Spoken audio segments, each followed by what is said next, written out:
Hey, good morning, everyone. Good morning, Sanatan. Morning. Okay, let's wait for 2-3 minutes so that other people join in, and we'll start afterwards. Meanwhile, I'll switch on the lights. Just give me a moment. Sure.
Okay, let's start.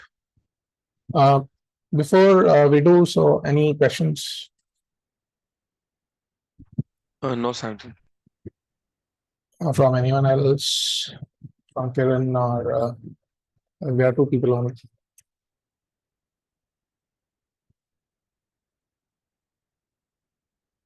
Okay, so today we are going to start with a new topic, which is called as unsupervised learning. We had a brief discussion in the last class about this. So under this paradigm, we don't have any label data at all. So there are no labels. Okay. Labels meaning that we don't have any outputs, no outputs. So we only have the features. So we have a set of features and a lot of samples. So every sample is described with a set of features. So you can say that, okay, this is our capital X. So in supervised learning, in classification and regression, these were the inputs. So this is the data that is given to us. You can see that there is no output.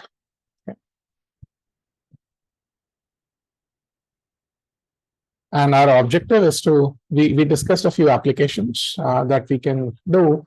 So some of the applications were grouping, dimensionality reduction, market basket analysis, which comes under recommendation systems. So we will start with one of the applications and then we'll go deeper. So let's start with one such application, which is market basket analysis.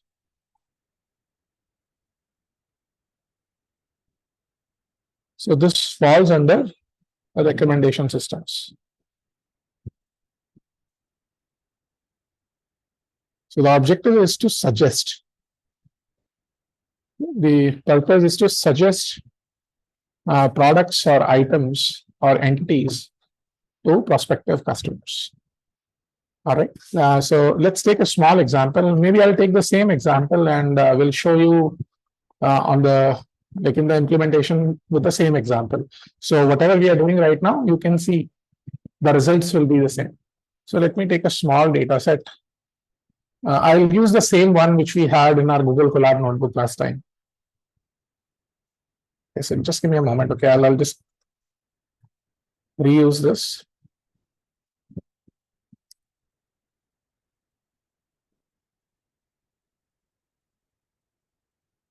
Okay, so this is the data set. Okay. Now I want to carefully see.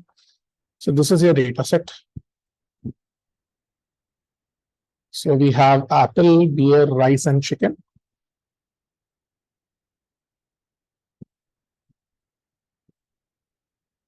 This is the same data set that we discussed last time, by the way.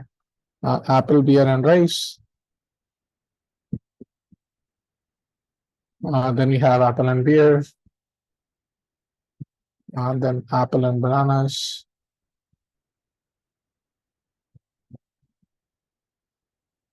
So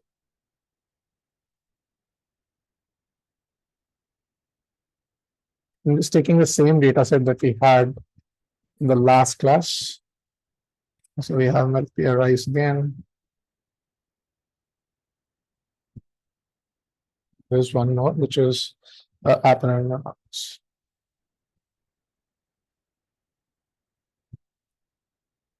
Okay, so I think I missed one. There's one more. Okay, these are all of the transactions. Okay, so this is the first transaction. This is the second transaction, third transaction, and so on. Okay, so each list that you're seeing is essentially the set of products bought by a customer in a transaction. Okay, I just want to count. Okay, just to be sure. Okay, looks like okay, I've written it correctly. Okay. All right. So if somebody asks you if this data set is in a structured or an unstructured format, what would you say? Is it in a tabular format right now? No, Sanderson. No, right. So to make it into a tabular format, which is also called as the structured representation, we'll have to make every product as a separate column. So since there are 8 transactions, if you count, right, there are a total of 8 transactions. So I'm going to make separate column for every unique product. So apple is a unique product. Then you have beer. Then you have rice. Okay, there's chicken, and then I saw one bananas, and there is, I believe, one more milk. Okay, so these are the 6 unique products that we have.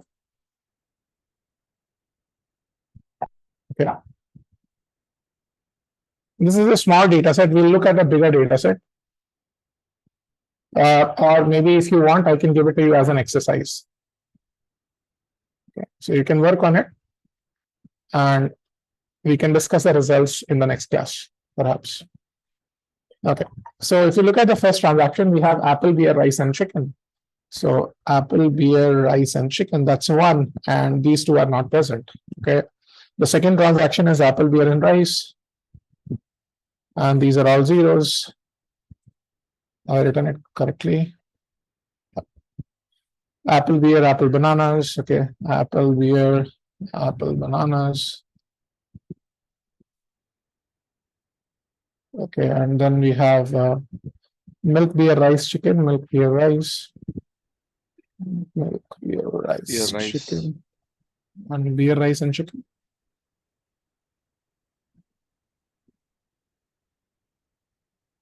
Okay, that was milk, beer, rice, right? I made a mistake. I made a mistake. Sorry.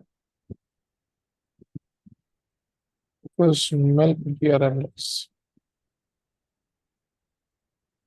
And then we have milk, beer, and apple, bananas. Yeah. Milk and beer and apple and bananas.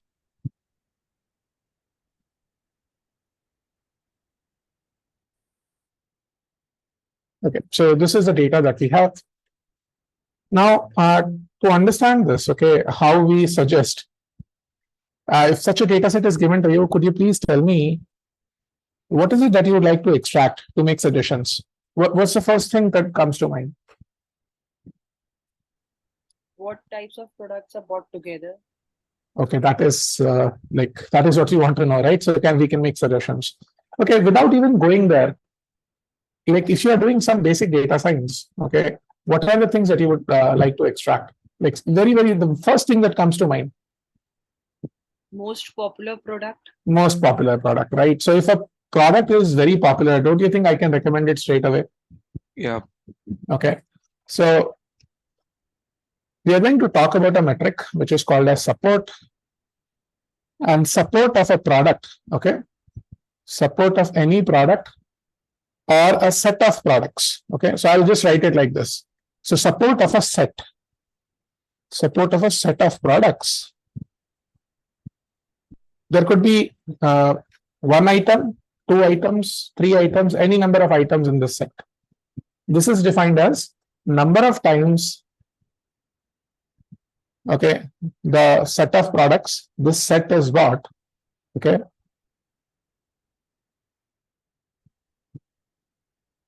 divided by the total number of transactions. So what would be the range of this?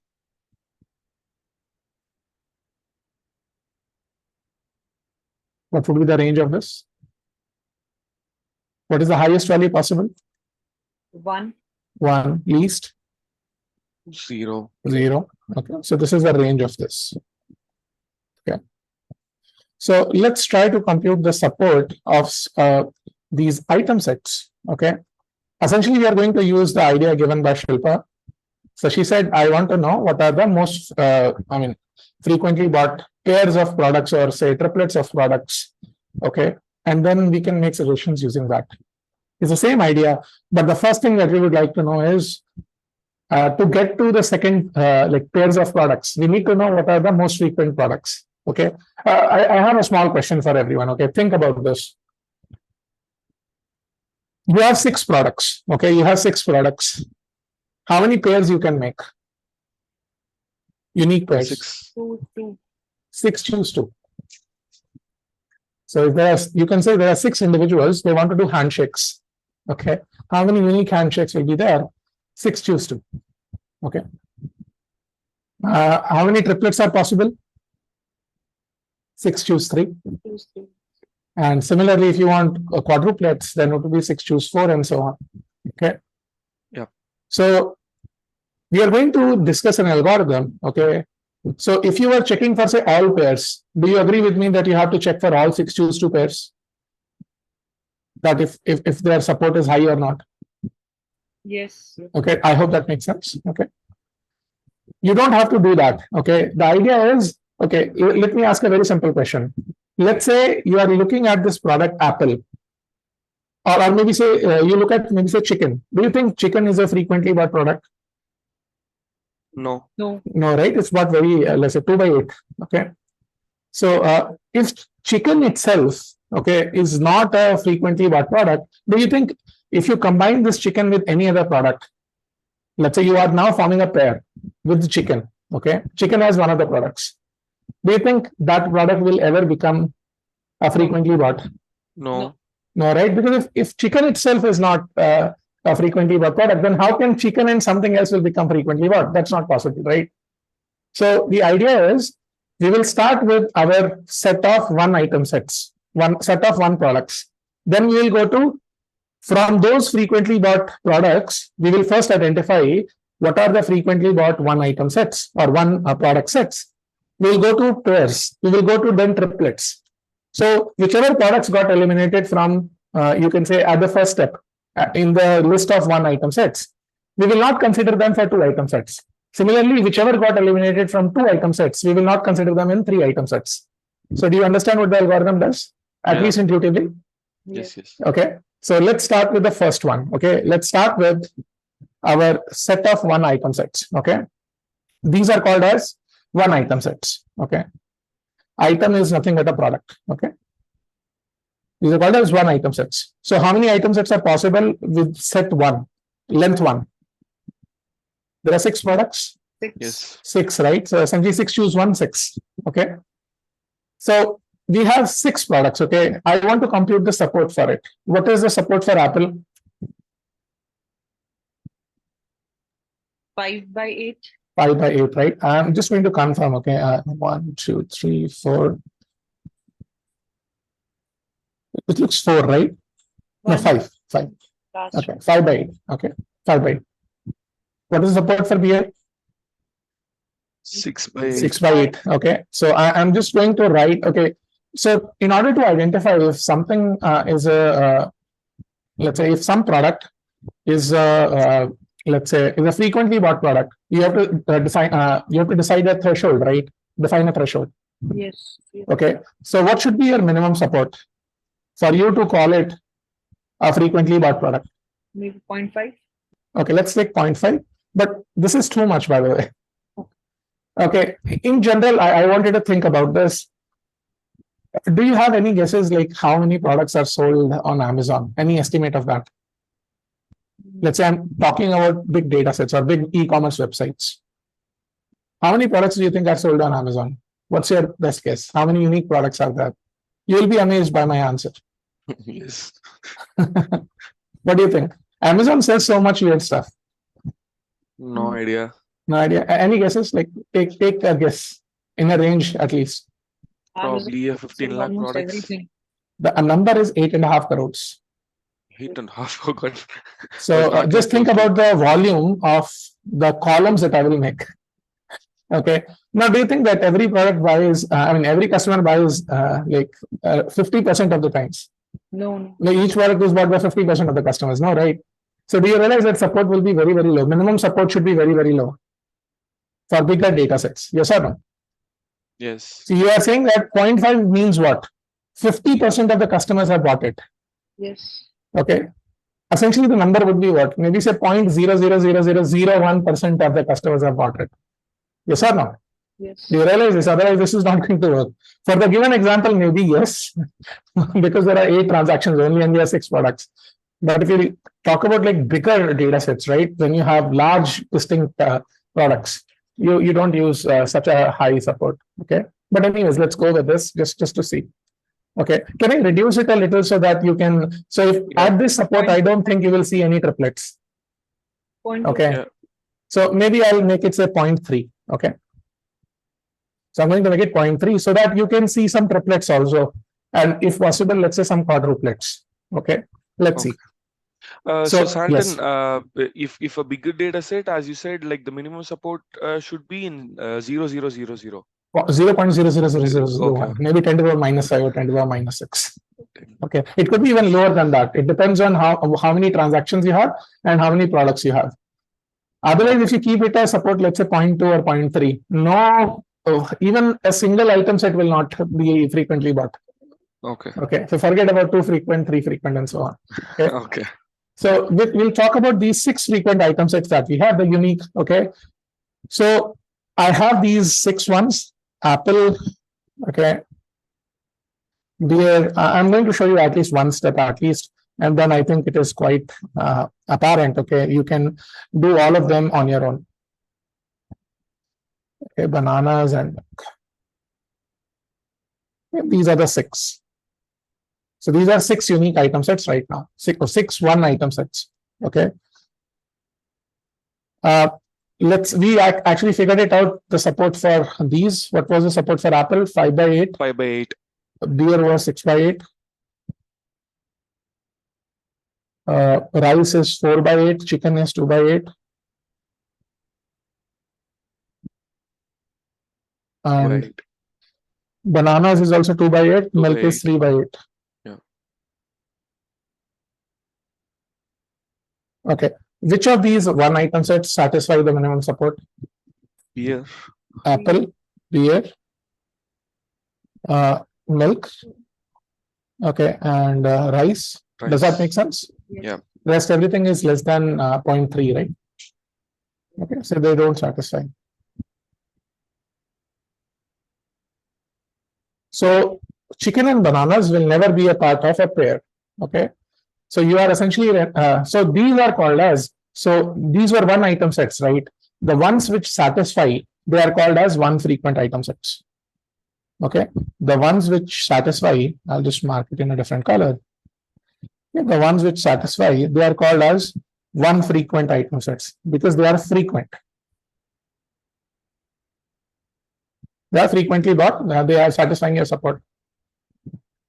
Now, we will talk about how to construct 2 item sets. Okay, so let's see all the 2 possible item sets. So you have 4 of the entities that are frequent. So how many I can make pairs? 4 choose 2. 4 choose 2 is 6. Okay, so let's talk about all the possible pairs. So one is apple with beer.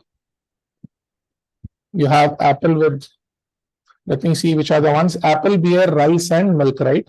Yeah. Okay, so with apple with milk and apple with rice.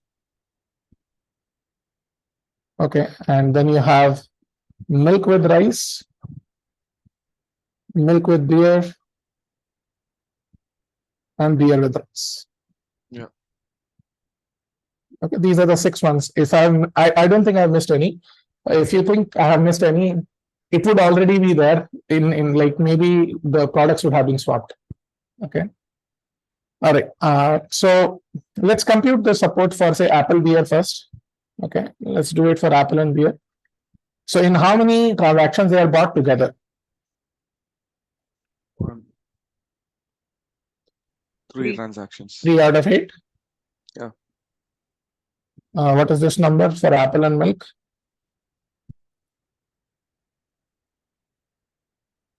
0. There is none. Yeah.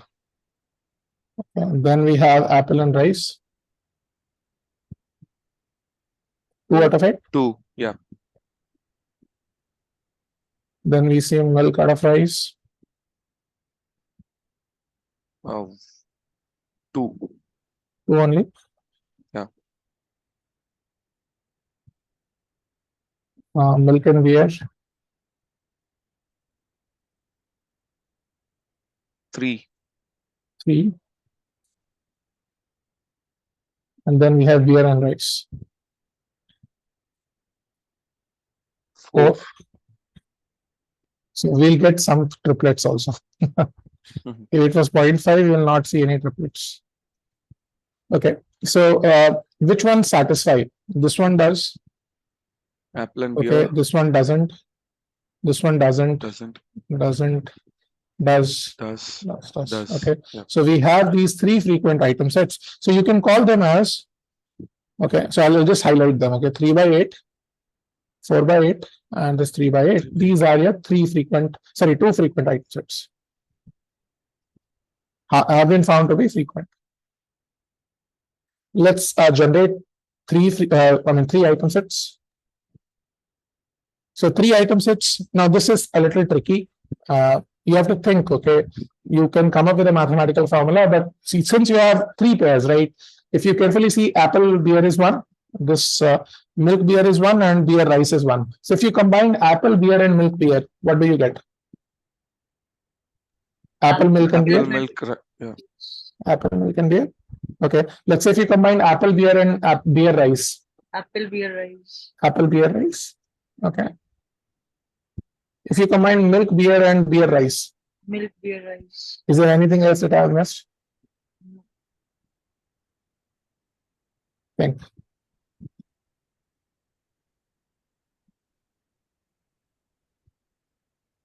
These are the only ones. Make sense? Have I missed anything? None, right? Yeah. Okay, let's see this. Let's go with apple, milk, and beer first. So look at apple, beer, and milk. I don't see any. Yeah. Apple, beer, and rice. I see There is 2. 2. 5. 2 by 8. By Okay, and this milk, beer, and rice. Crowdsourcing is so good. It will have taken me a lot of time. 2. 2 only? Okay. Yeah. All right. So none satisfy, right? None of them satisfy. So you stop your algorithm here. Okay. This beautiful algorithm is called as a priori. It's called as a priori algorithm. This algorithm gives you k frequent item sets. Okay, I'll just write it again. So the idea is it eliminates the choices, okay? Because if you would have done for all possible pairs, it would be more, right? You would have to evaluate more. So it starts from the least frequent item set size, then goes up to 1 more, then goes up to 1 more, eliminating the choices which don't come in the beginning, okay? So it gives you k frequent item sets, where k is the length of the set. The number of items essentially in the set. So right now, because my data set was very small and the transactions were less, I could stop at a very early stage of 3 free flow. But Correct. that can be set as a parameter, like till what step I have to stop, and that is K. No. It's not necessary, right? K is actually being generated, right, at every step. Yes. So did I specify that I will go up to 3? I did not, No, right? no. Maybe let's say if 2 of them were satisfying, I would have gone to 4th also. Yes. So you can actually control this by minimum support. Okay. So if you increase minimum support, do you think that you will get a higher K frequent item set or lower? Lower. Lower, right? So you can control this by minimum support. Okay. All right. So this is So now if I yes. put the minimum support as 0.2, then I'll go for the another step in this data set also, right? Yes. Okay. Yes. And there might be other sets that you will be making. Yeah, in the Okay. previous ones, yeah. It could be possible from the previous one also, some of them might come. Okay. Okay. If you go for 0.2, because then 2 by 8 will also come, right? Yeah. Okay. Okay. All right. So let's discuss something. Okay. So we have found out the frequent item sets. So can I say that the one frequent item sets can be directly suggested? Yes. Okay. These ones, apple, beer, rice, and bananas. Okay. Apple, beer, rice, and milk. So you can directly show them on your web page if somebody visits, just like BigBasket does. Okay. And then now you can, using say when K is greater than 1, you can make some rules, right? So when somebody is visiting, say for apple, you can show them beer because apple and beer satisfies, right? Yes. Yeah. Do you feel that like if somebody is buying apple, okay, or somebody has already bought apple, maybe added apple in their cart, suggesting beer, okay, is one way to do it, right? Mm. Another is if somebody has bought apple somebody has bought beer, would you suggest them apple? Are these two rules the same? Yes. No. Do you think that both rules hold the same validity?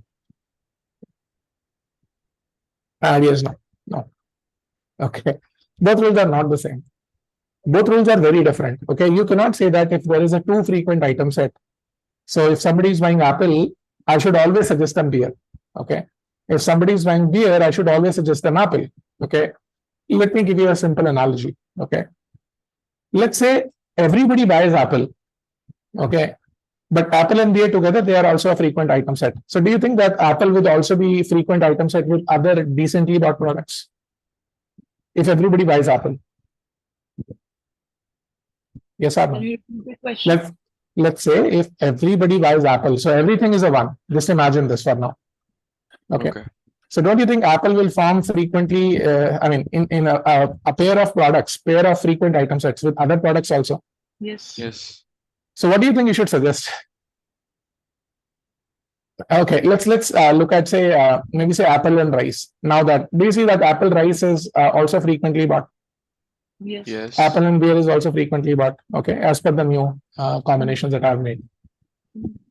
So when somebody buys rice, okay, I want you to carefully visualize this. When somebody has bought rice, do they always buy apple?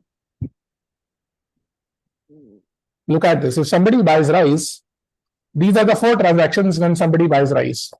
No. Yes, no. Look at everybody is buying apples, right? 111 or 000?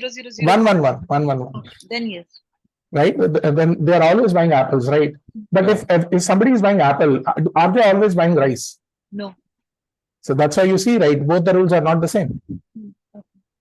Because if somebody is buying apple, regardless of whatever may be the case, apple should be suggested, right? And I'm doing that with one frequent item set. But with pairs of products, I cannot make such a statement, right? Do you realize this? Yes. Even if a pair is frequently bought, I cannot make such a call that, okay, if somebody buys apple, you should suggest them rice. And if somebody buys rice, you should suggest them apple. Okay. Maybe both rules are highly valid. I don't know. I will have to compute it. Okay. Both rules may hold different validity. Okay. So there are different ways to, you can say, compute the validity of the rules. Okay. Let's see. So what we are discussing right now is association rules.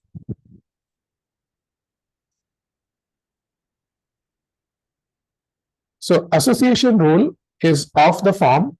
Okay, let's first understand this. Association rule is of the form antecedent implies consequent. So antecedent means something has already happened. Consequent means a consequence of that. Okay. So if there is a set of products, so here you have a set of products. Okay. It could be one product or multiple products. Okay. One product or multiple products. This is also a set of products. One product or multiple products. Okay. So my question is this: if you have a too frequent item set, okay, if you have a too frequent item set, okay, let's say this is the too frequent item set, apple and beer. This was one of them, right? Apple and beer. Yes or no? Yeah. Okay, I want to see how many rules I can generate from it. So if you see, there are two rules which can be generated. One of the rules is I can keep one item in the antecedent and the other in the consequent, which means apple implies beer. Yes or no? And another rule that I can generate is beer implies rice, or beer implies apple, sorry. Makes sense? So only two rules can be generated, right? Yes or no? You cannot keep antecedent or consequent empty, Yes. right? At least one item has to be an antecedent and consequent, right? Okay. Let's assume, or maybe I'll talk about this later. How do you generate rules from three frequent item sets? Okay. So these are the two rules. Okay. Let's try to understand which rule is valid, which is not. So let's look at this apple and beer first. Okay. Apple implies beer. Okay. Let's try to understand this. So this means that somebody has bought apple. Okay. Or can I say that apple has already been bought? Given that apple has already been bought, or somebody has added it into their cart, okay, or added in the cart, okay, or okay, maybe they have put it in their basket, okay, or you can say have been put in the basket. Like, let's say if you're in an offline store, okay, nowadays companies can actually monitor what you are putting it in the basket. Have you heard of Amazon offline stores? Yes. Okay, they are very popular in the US, by the way. So whenever you pick an item from the shelf, right, it gets auto credited from your Yes. bank balance, and if you put it back, it gets auto credited. Okay, so they have these slight barcodes through which they determine. Not barcodes, essentially, there are cameras, and they are pretty good. Here with that.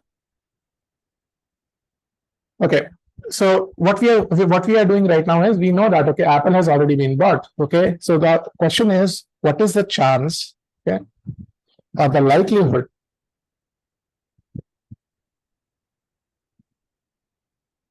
or you can say the probability that beer will be bought. This is what we have to compute. What is the chance or the likelihood that beer will be bought? This is what we have to know. So can I put it like this? I mean, we can interpret it like this, right? If you know conditional probability, probability of knowing that apple has been bought, and we want to know the probability of beer. Yes or no? I can write it like this, right? Apple is bought already, or beer would be bought. Yes or no? This is how you write conditional probability. Has this been covered to some extent? Yes. Okay. All right. So let's try to get this through. Okay. Let's try to analyze. Okay. How would you compute it? We have already seen this, by the way. So let's see this. So we are in this apple implies beer. Okay. To understand this is pretty simple. Okay. So I will see in how many transactions Apple has been bought. Okay. Number of transactions. Can I say this is the antecedent and this is the consequent? That way you'll be able to track. Okay. So number of transactions in which the antecedent has been bought.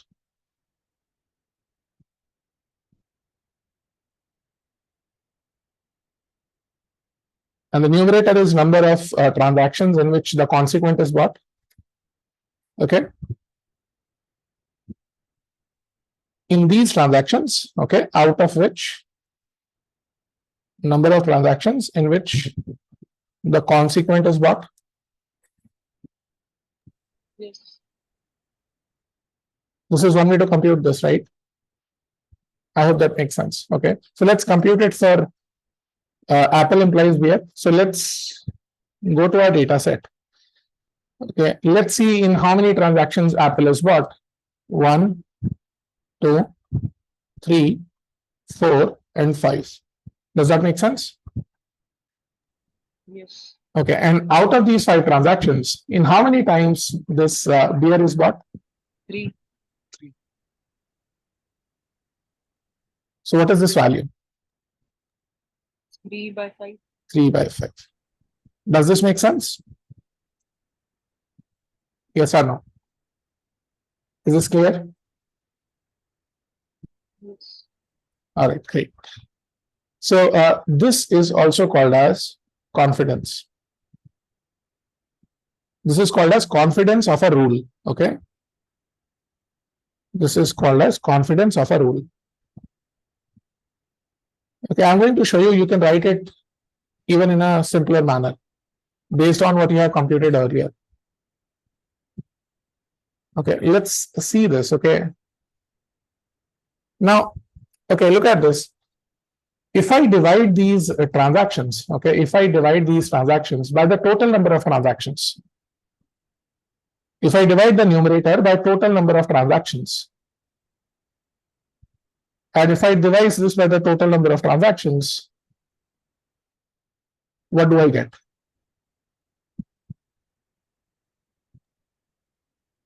The numerator will be probability of Apple. You just computed this. What is this? You called it something. Antecedent is currently a set, right? A set of products.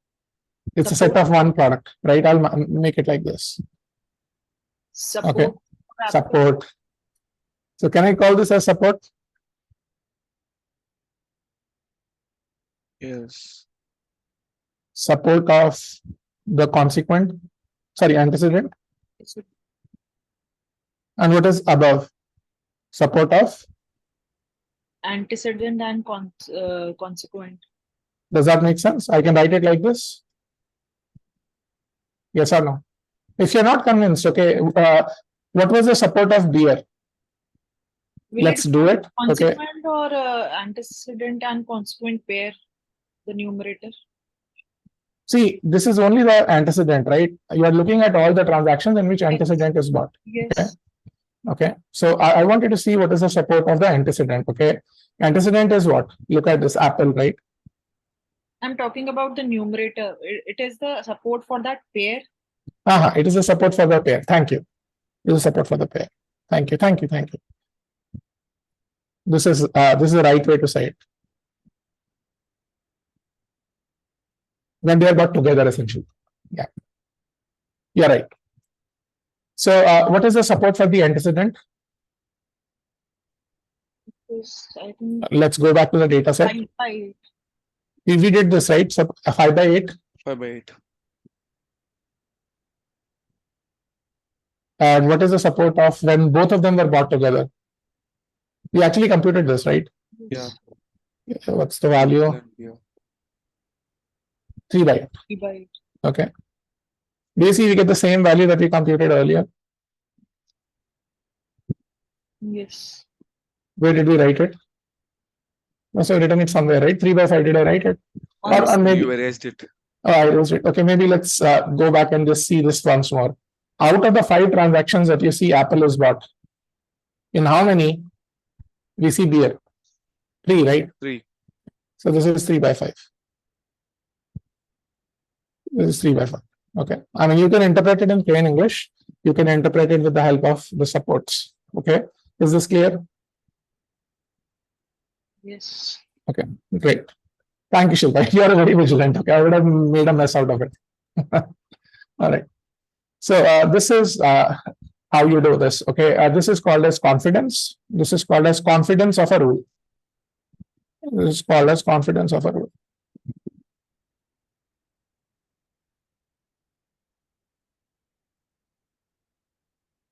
Now you can apply it on any rule, right? And figure out which rules are more important, which rules are less important. Yes or no? So we just did this for apple and beer, right? Can we do it for beer and apple? So that we have some understanding of which is more valid. Let's check wherever you see beer. 1, 2, 3, 4, 5, 6. Out of these 6, in how many apple is what? 6, 3 by 6. 3 by 6, right? So this is 3 by 6. The confidence of this is 3 by 6. So which is more valid? 3 by 6 or 3 by 5? 3 by 6. 3 by 5. Yes, sir. 3 by 5. 3 by 5 is more valid, right? Okay. Okay, again, if I want to figure out which rules are important, don't you think I have to put a threshold? Yes. Okay. I'm writing this as min threshold like this time. Okay. Let's say the threshold is 0.5.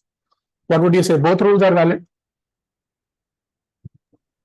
Yes. Okay. Because both of them are greater than or equal to 0.5, right? Yes. Okay. So, all right. So this is how you compute the validity of rules. By the way, there are many ways to compute the validity of rules. Okay.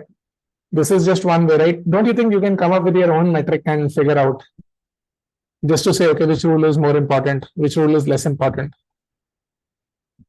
Does that make sense or not?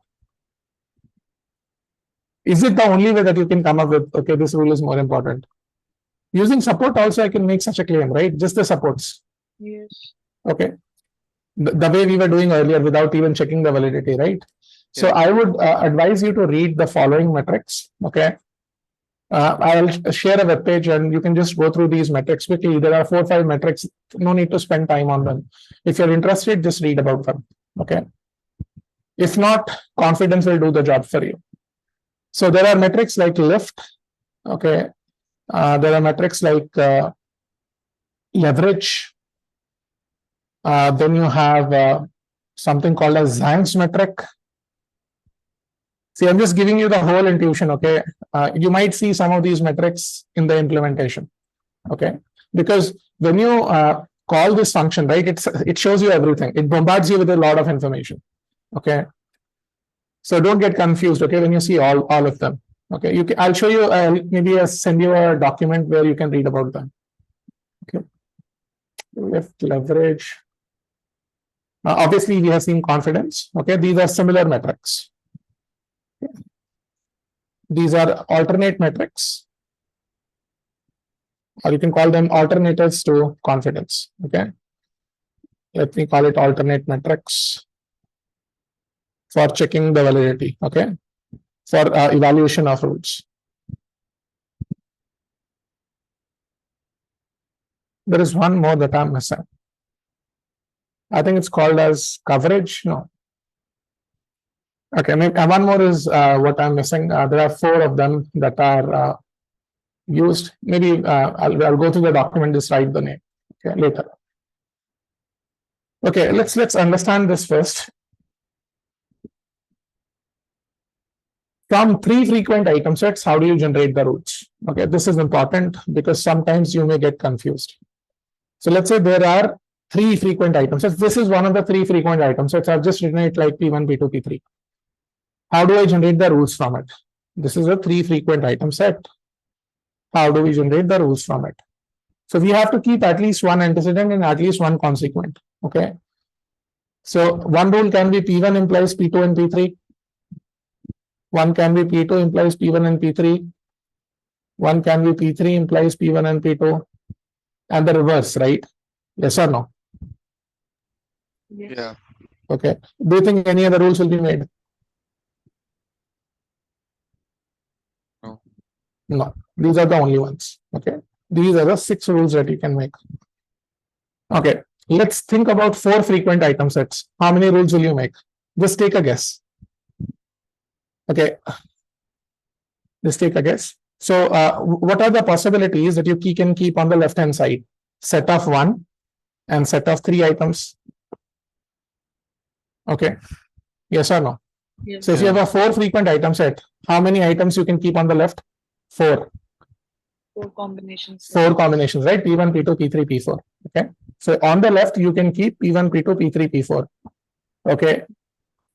If you just flip them, you will have 8 rules. Yes or no? Yes. Okay. Now you think of keeping all possible pairs on the left. That would be how many? 4 choose 2? Yes or no? Yes. Yes. You can keep 2 items on the antecedent and 2 on the consequent. Okay. See, you have already thought about this, right? Don't get confused. Okay. So do you think that is there a need for flipping 2 and 2? Because if all the pairs are on the left, don't you think all pairs will be on the right also? If you try to flip them, same rules will be followed, right? Yes. Okay. So 4 choose 2 is how much? 6. So what are the total number of rules? 14. 14. Okay. So just okay. So that way you can just analyze. Okay. These are the number of rules that you can make from. Yes. Can you explain me this once? Yeah. Okay. So I'm saying that, okay, let's say you make a rule like this. P1, so you're confused, right? Why we are not doing this 2 and 2 again? Or do you want me to repeat the whole thing? Does that 1, 3, like if I'm Okay, keeping I'll P1 explain. on this Okay. side, So let's say if you keep P1 on one side, how many will you keep on the other side? 3, right? 3, yeah. Okay. How many such rules can be made if you keep 1 on one side and 3 on the other side? 4, right? Yeah. P1 implies this, Yes, P2 implies P2 this, implies P3 this. implies this, Yeah. P4 implies this. Okay. So you made 4 rules where you kept 1 on one side and 3 on the other. Yes. Can you flip these rules? 3 on one side and 1 on the other. Yes. So how many Yes. rules are there? 8. 8. So 8 rules will make like this. Now you are going to keep 2 and 2, 2 on one side and 2 on the other. Okay. So if you keep 2 on one side, how many rules can you make? How many unique possibilities are there on the left hand side? 6. 4 choose 2. Yes. Yeah. Right. So if you have 6 possibilities, do you think I need to flip them? That's what the question is. So will you keep these 2 on the left hand side and these 2 on the right hand side? No. That's going to be the same, yeah. It's going to be the same. Yeah. Okay. Because when you're computing pairs, right? If P1, P2 is on the left hand side, P1, P2 will be on the right hand side of something, right? Yeah. Yes or no? Okay. So you don't need to flip them. So total, and there are 6 rules of these, right? Yes. So total is 14. Make sense? Yeah, yeah, got it. Thank you. Okay. All right. There are formula, Yes. like, any formula like we have 4 choose 2. So is it 4 choose 1 plus 4 choose 2 plus 4 choose 3? It is 4 choose 1. No. It is 4 choose 1 plus 4 choose 1 plus 4 choose 2. And 4 choose 3? No. No, 3 and 1 you have already counted, right? 3 and 1 you have already counted, yes or no? I can make a formula, okay? Do you want me to make a formula? No, that's it. No, I can make a formula if you want, okay? But it will just be complicated, okay? I don't know if it will work for every time or not, and then you might scold me. I'm trying to generalize because No, the formula would be something like this, okay? If I am able to understand this correctly, I haven't thought about it, but I think we can make it. So it would be like this, okay?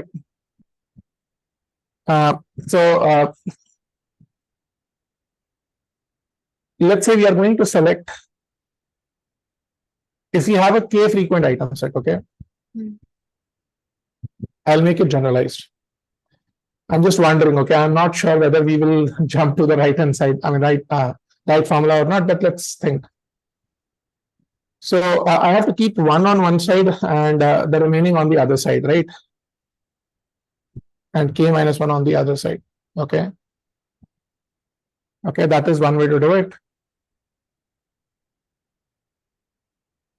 Okay, this is the first scenario. So this would be k choose 1, okay? And for this, it would be k choose k minus 1, which is the same thing essentially.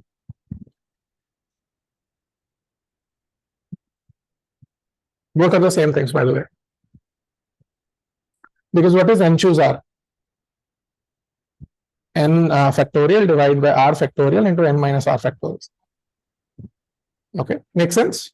Yes. Both would be the same, right? If you try to put in the values of what is r. Yes or no? Okay. Yes. So I have this. Okay, I'm thinking of, let's say if we now have 2 and k minus 2. Okay, so this would be k choose 2 and k choose k minus 2. K choose k minus 2. And so on. We have k choose 3 and k choose k minus 3. Okay, and I have to figure out, okay, if at some point there must be like one of them is not counted, right? If this 2 and k minus 2, okay, if they are the same, I don't have to count them because I would have already counted them. Okay, that is where I'm stuck. Let's see. Okay, so let's add them up. Okay, I think this would be like this. For odd places, you have to add them up. Okay, and for even places, you have to count them once. No, but then for 2 and k minus 2, just a second. Okay, I think we have to do it like this. This would be added up to, okay, this would be added up to k by 2.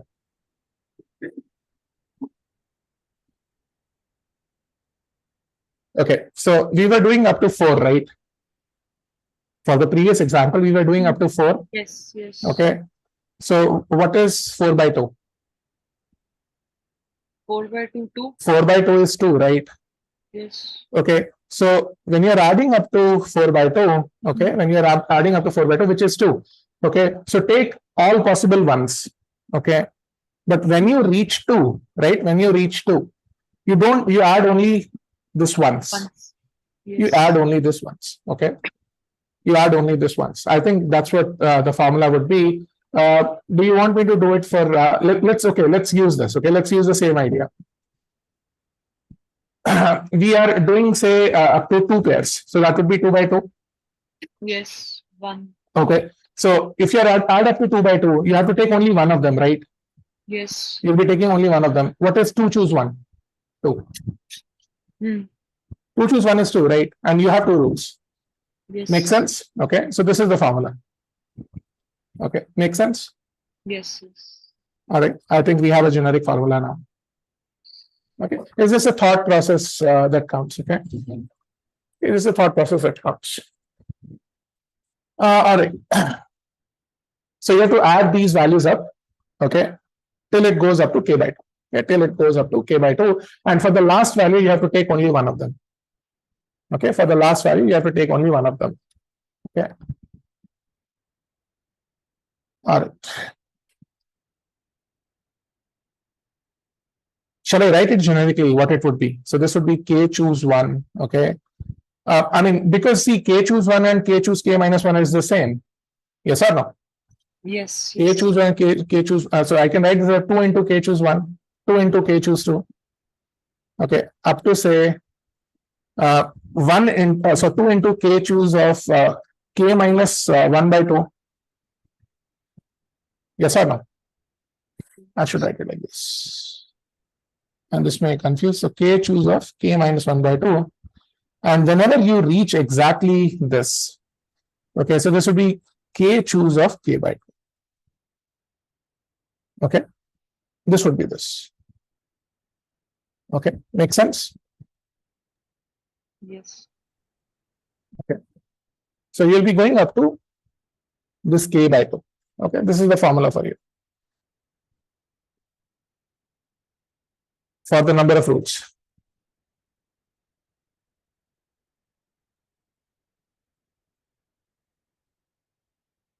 So you need to stop when you hit this k by 2. Okay, you need to stop when you hit this k by 2. Okay. All right. Instead of calling this as k, shall I call this as something else? Maybe, okay, this is fine. You got the point though. All right. We have our market basket analysis, and I'm going to show you a few other things. Let's look at the data set that we have. So currently the data that we have is how much, how big it is, like the size of it, 8. 8 times 6, right? Yeah. Okay. So in general, you have say n rows and d features. Can I say there might be n samples or n customers and d products? Yes. Okay, in general. Mm. So we will see a method today. What we'll do is so let's call this matrix as X. Okay, so this matrix as X. So we'll decompose this matrix X into 3 parts. So what happens is, like if I want to know which of the 2 customers are similar, what would you do? If you want to know which of the 2 customers are similar, what would you do? See whichever difference is minimum.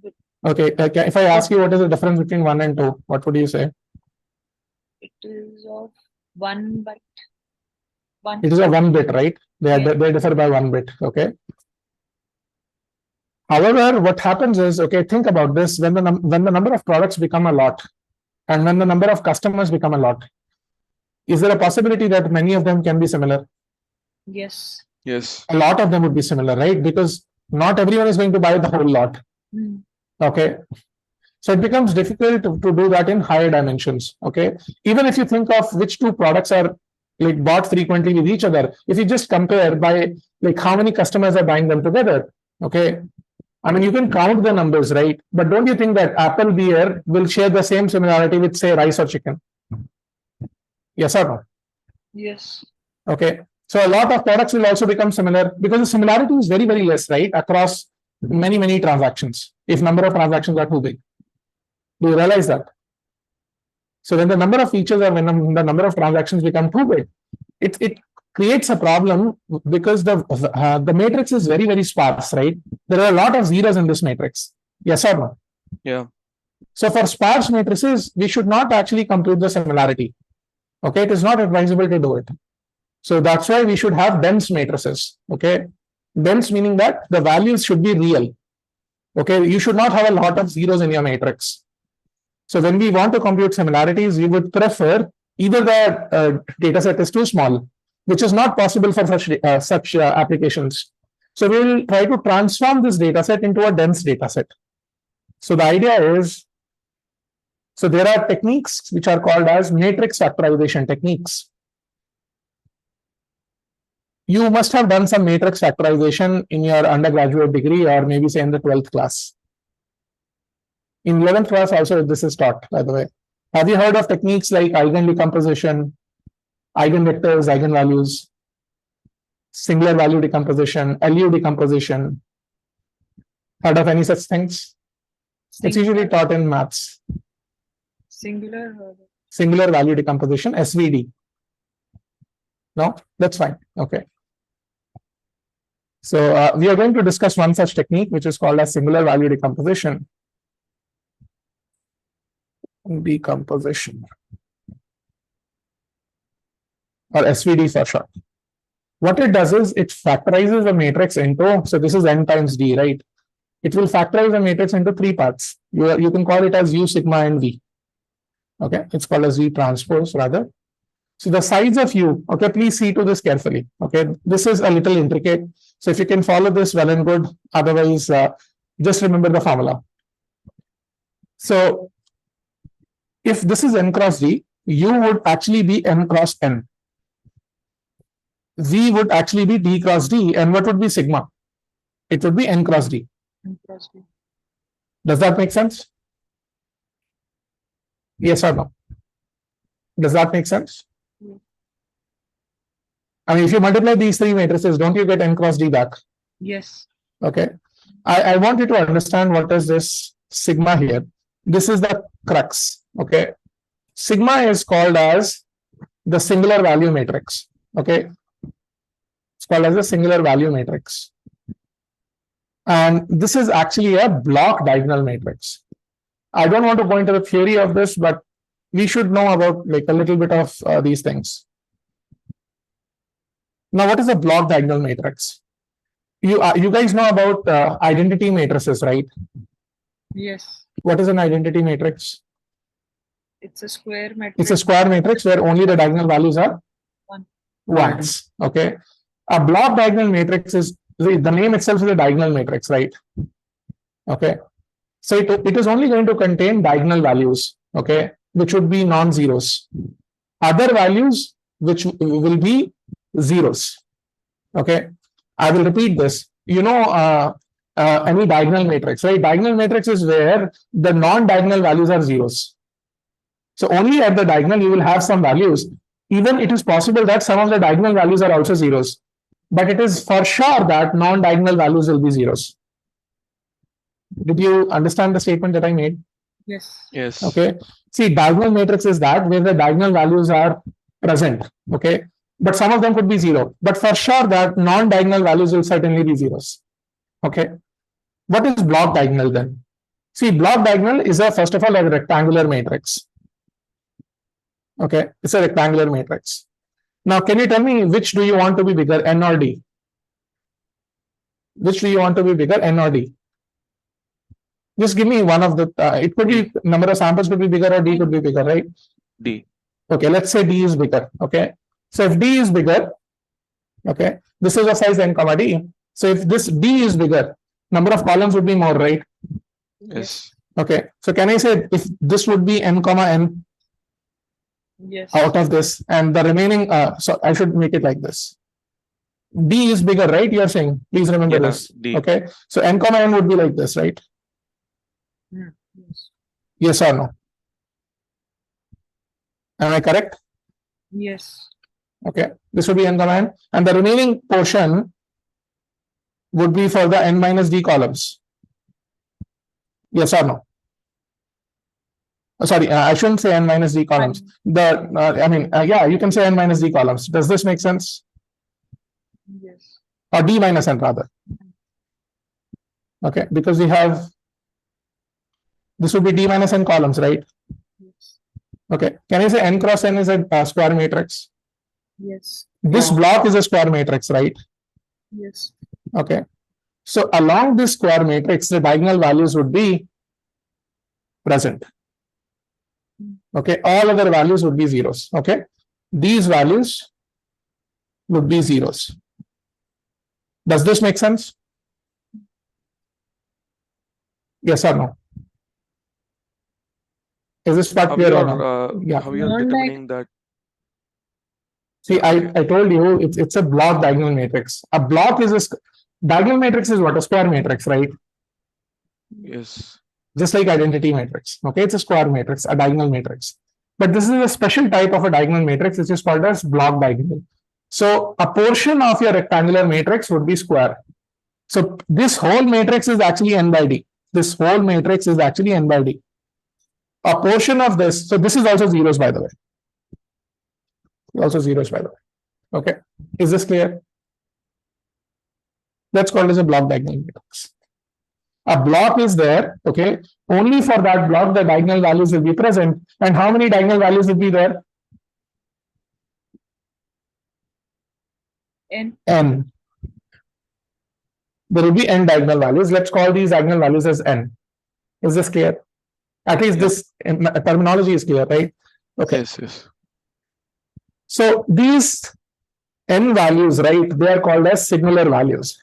Okay, these are called as singular values. Because you gave me that, okay, D is greater than N, okay, that's why I use this representation.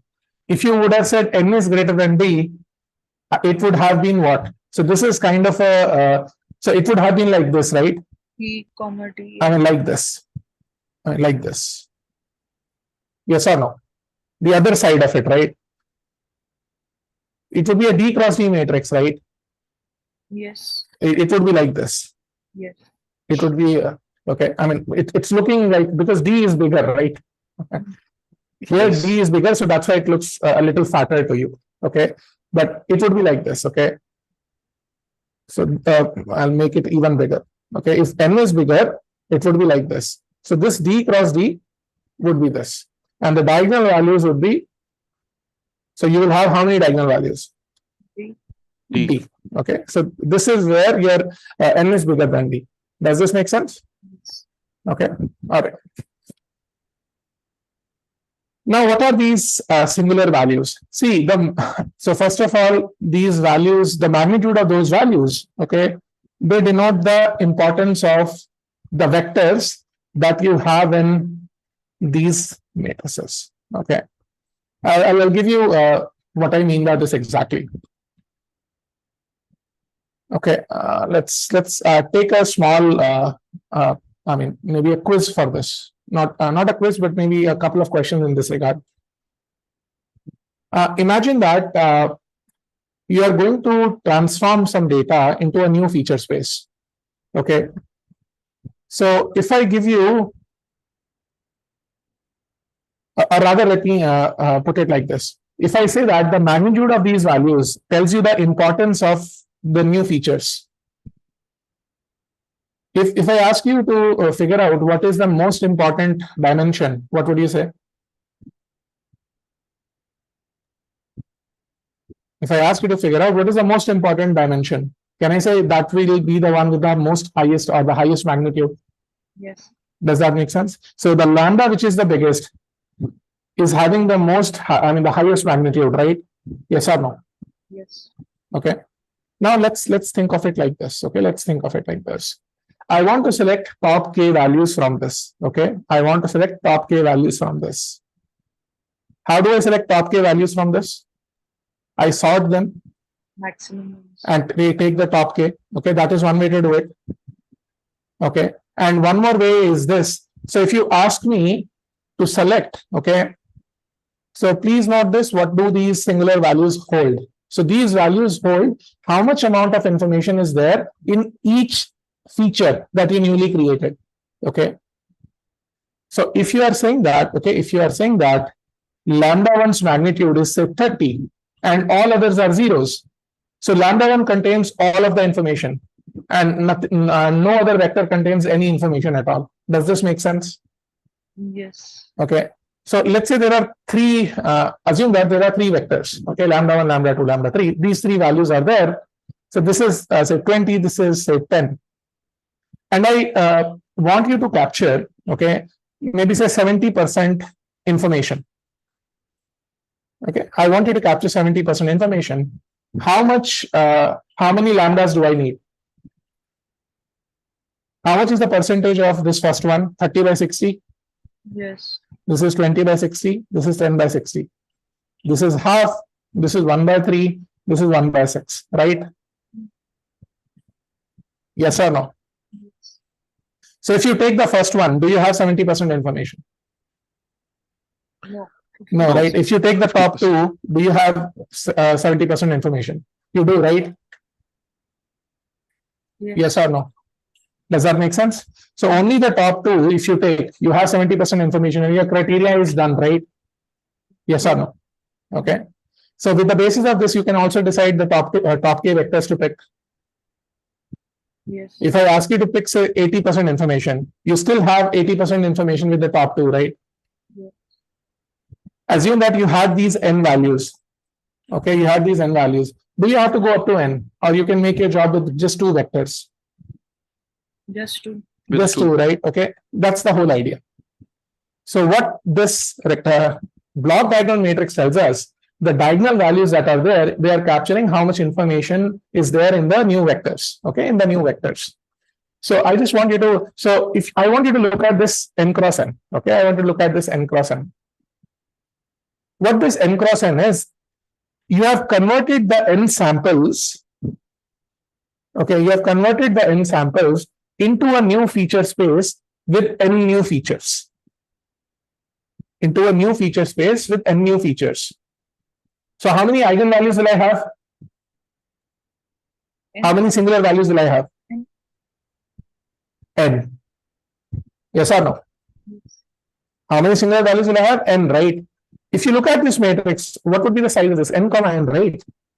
So there are n new columns in it. Okay. I'm saying out of the n new columns, do you know that for every column, I have some, so this n cross n is going to be like this, right? It's a square matrix. Okay. Let's say these are the new features. How many features are there? N. So for every feature, I have one eigenvalue, right? A singular value. The magnitude of it tells me how much information I am capturing. Yes or no? Yes. That is present in my sigma. So if I ask you to keep the top k, can I discard the ones which are not important? Yes. If I ask you to keep some percentage of the information, I will I will arrange these m's, I will arrange these new features based on the descending order of their importance, based on the descending order of their magnitudes, and I'll keep the top k until my information threshold is met. Yes. Okay. So let's say if I'm going to take 2, what would be the size of this? If I only keep, assume that lambda 1 is greater than lambda 2 is greater than lambda 2 is greater than, say, up to lambda n, and I want 80% information. So how much do I keep? Assume that these were the values. 2 by 2 only, right? So can I say that I'm going to keep from n comma n just the top 2 vectors? Yes or no? So from n, I have selected this k values, right? From n, I have selected these k features. Yes or no? Does this make sense? Is this clear or not? From the n columns, I have selected only the top 2 columns, right?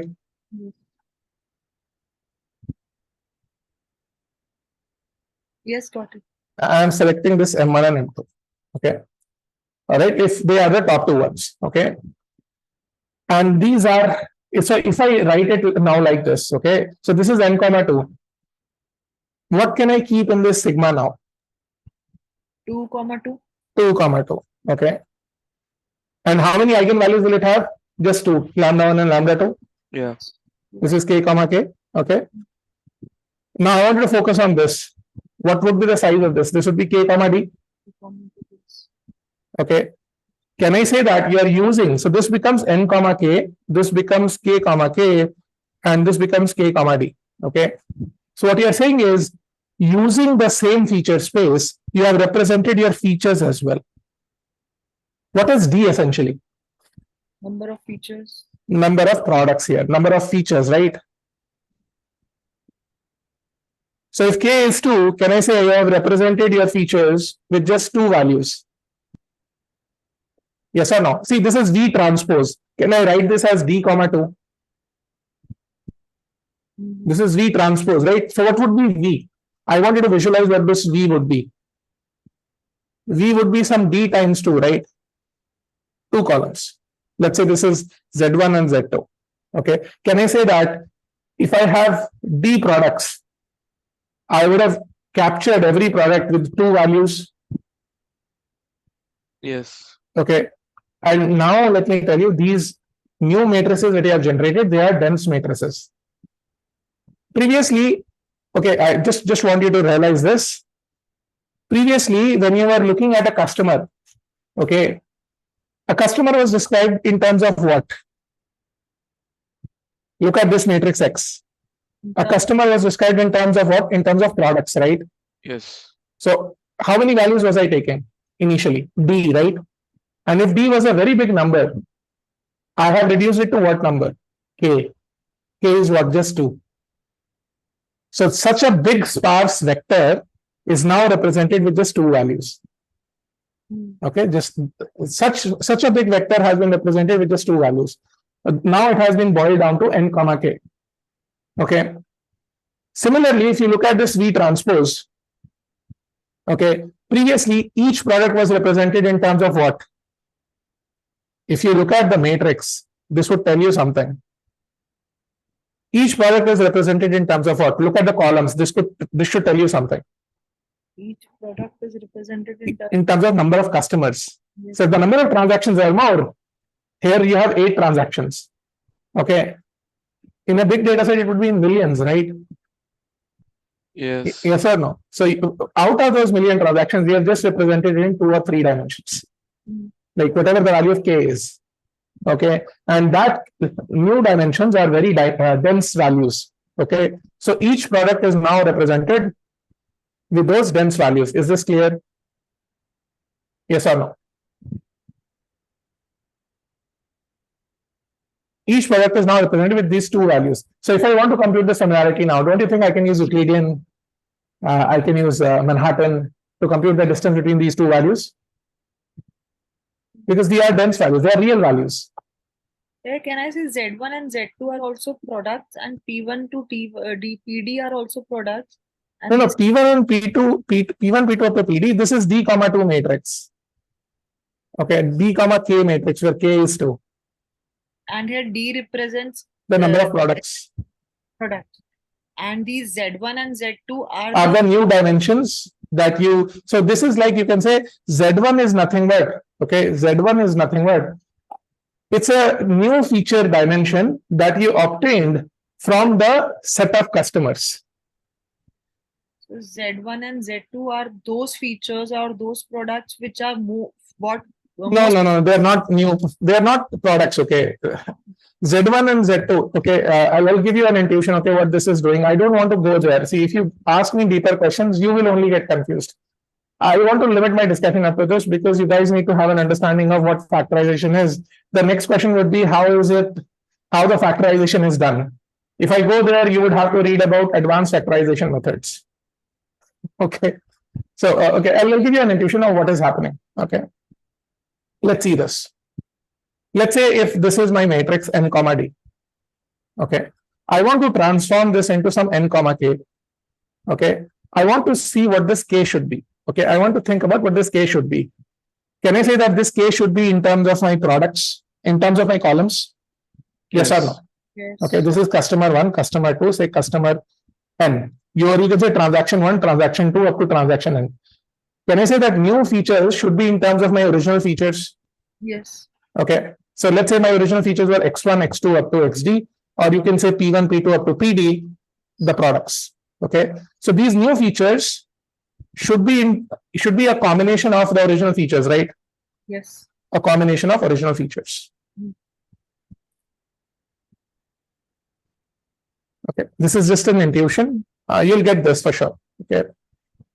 So let's try to analyze what this k new features are. Okay. So these are still the customers, okay, T1, C1, T2, C2, whatever you want to call them. But what are these new features? Let's call it M1, M2 up to MK. Let's try to see what M1 is. Okay, let's try to see what M1 is. Can I make a feature just by making a linear combination of my original features? Just like this, alpha 1 x1 plus alpha 2 x2 and so on till alpha d xt. Yes or no? Since I'm making it for alpha, this M1, I'm going to write like this. Okay, I'm going to write like this. Since I'm making it for alpha 1, I'm making this alpha 1 like this. Okay, these are the alphas for my first feature. Okay, what are the unknowns to me in this case? Do you think that I can put a value like 0.3 here, 0.2 here, 0.7 here, and whatever is the sum of it, I can put this first value here?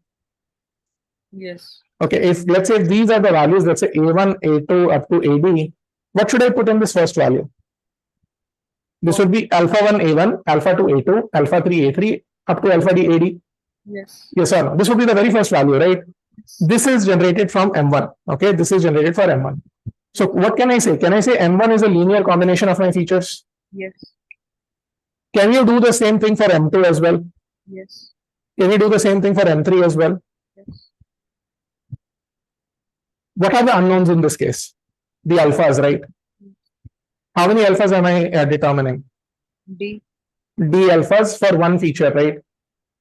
Yes. D alphas for one feature. Now you have K features. Now you have K features. How many alphas will you determine? K. K into D. Sorry. Yeah. For every new dimension, there will be D new alphas, right? Yes. Okay. So this is K into D. Okay. Yes or no? Does that make sense? Yes. So I want to determine the size of K into D new parameters, right? Does that make sense? Yes. Okay. K into D small d. Okay. Multiply this matrix here. Do you think you get it? I'm taking the transpose of this just to show that this is what you'll get. Yes. Think about this. Okay, what I have done right now is, let me write it as D comma K so that you understand it. Okay. Let me write this as D comma K so you understand it. These would be the parameters, right? Yes or no? I want you to see what is this D comma K. So D comma K is this alpha 1 1, alpha 2, alpha 2 1, alpha 3 1, and so on till alpha D 1. Does this make sense? Because there will be D rows, right? Yes. Yes or no? So what would be the first value? Multiply this first row with this first column. That is how you do matrix multiplication, right? Yes or no? Yes. Do you see that you get this? Yes. So this is the matrix that you want to determine, right? D comma K. This is the matrix that is unknown to you, that you want to determine, right? So if you want to determine this matrix, right? Essentially, you can determine this matrix using some decomposition techniques. Okay. So here I'm using this as a linear combination of my features. Can you think of non-linear combinations? Yes. I can make x1 squared, x1 cube, and so on, right? That would be non-linear combinations, right? Okay. There are techniques for that also. Okay. Singular value decomposition is a linear technique. Singular value decomposition is a linear technique. Okay. So now you have an idea of what are these new features and why they will come out as real. Because if you take these alphas, right, and sum it up, even if x1, x2 are just ones or zeros, the sum of that will now become real, right? Yes. Okay. So that's what they are in reality. Okay. So this was just, yes. Example where you did D cross 2, those two columns were my alpha 1 and alpha 2 because you picked up two features that satisfied it. No. These are the transformed values. Z1 is nothing but the origin. So let's come back to this. Okay. So what I've shown you is this matrix rather. So far I've shown you only this matrix. What the first one? N comma N. U matrix. N comma K. Now, okay, can you represent this matrix, the original matrix that I chose? Okay. I'll just write it for you. Okay. So currently the matrix that I'm using is N comma D, right? Yes. Can you represent it as D comma N and repeat the same process? No. So can I say that I can write this as D comma N, right? So every product is represented in terms of customers. Yes. Can you flip it? So what would this new dimension be? Think about it. Let's think of this as Z1 now. So take this as, so this is D comma N now. Okay. So here you have products and here you have these customers, right? These transactions, N transactions. Okay. I want to convert this into this Z1 comma Z2. Okay. Here you have each product. What should I multiply this with? This is D comma 2. So this should be multiplied with N comma 2, right? Yes or no? If you want to get, sorry, D comma 2. Yes or no? So what is Z1 here? Z1 is nothing but alpha 1 times T1 plus alpha 2 times T2 and so on till alpha N times Tn. Yes or no? And what is Z2? Let me write 1 here to demonstrate that this is the one. Okay, this is for the first one. And this would be alpha 1 times T1 plus alpha 2 times T2 and so on till alpha N times Tn. I'm writing 2 here. This is not square. Okay, this is just to demonstrate that this is for Z2. Don't you see that this would be this? So this is alpha 1 1, alpha 2 1, alpha 3 1 and so on till alpha N 1. And this would be alpha 1 2, alpha 2 2 and so on till alpha N 2. So what you have done just now, you have represented each new dimension of Z1 in terms of every transaction.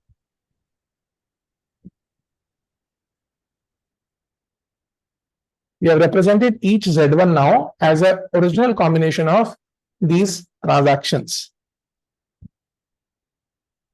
These columns essentially. Here are still there is a gap in understanding. See, if you have understood this, why don't you just do it for the transpose of this matrix?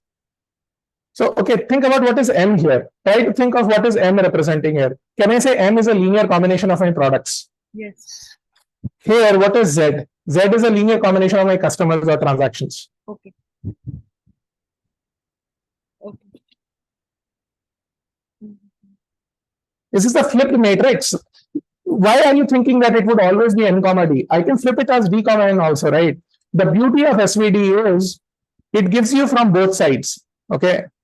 The beauty of SVD is it gives you from both sides. U is the matrix where you are representing each customer, each transaction as a set of new features. Okay. V is the matrix where you're representing each product as a set of new features, where the features in V are represented as a linear combination of my customers or my transactions. The features in U are represented as a linear combination of my original products. The beauty of SVD is this. Okay. Okay. All right. Shall I tell you how to determine U sigma and V? Or I mean, you can skip it. Nobody's going to go into that detail. But if you're interested, just tell me. I'll explain. Okay, how this U sigma and V is determined. This is you can I can give you iterative methods. I can give you closed form solutions. So there is a simple formula, okay, that you can use to directly determine U. Okay. So the question is this: what is the hyperparameter here?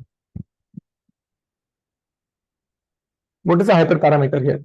What percentage of information? What percentage of information, right? Or in other simple words, what do you think the percentage of information is capturing? The K, right? Yes. K is a hyperparameter here. This is called as a number of components. Okay. Number of components. So we will see this matrix factorization technique. This is also called as collaborative filtering. It's also called as collaborative filtering. We are converting our original data set into a, you can say, product of these three matrices, and these, you can say, three new matrices can be used to, I mean, on these matrices U and V, you can figure out the similarities between, so U will give you the similarities between your customers. V will give you the similarities between the products. Okay. And they will be done, so you will get a better representation. Okay. Instead of doing it in the original feature space of X, you will now do it in U and V. Okay. For customers and products respectively. Okay. Shall we see the implementation? Yes. Okay. Yes, Nitin. I think we will be able to do it. Let me just first transfer this. 30 minutes is sufficient to do the implementation of these two things. Just give me a sec, please.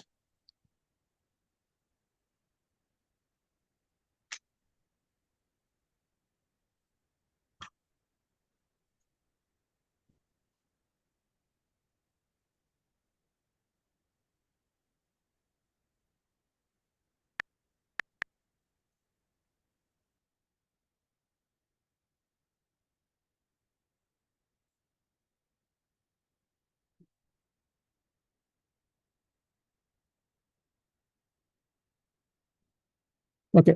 If you want to write anything to me, then you can write to this Sanatan Teacher account. Okay. All right. Let's see the implementation.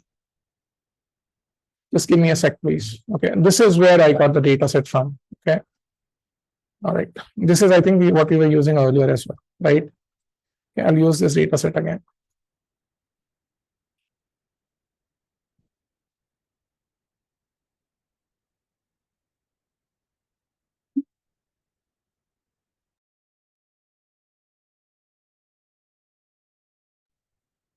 Like we did for supervised learning, we had some bigger data sets.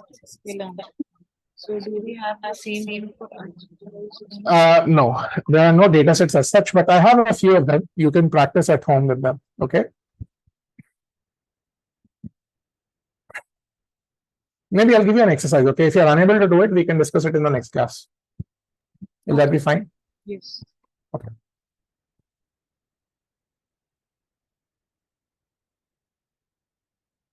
Okay. Let's import this data set. Okay.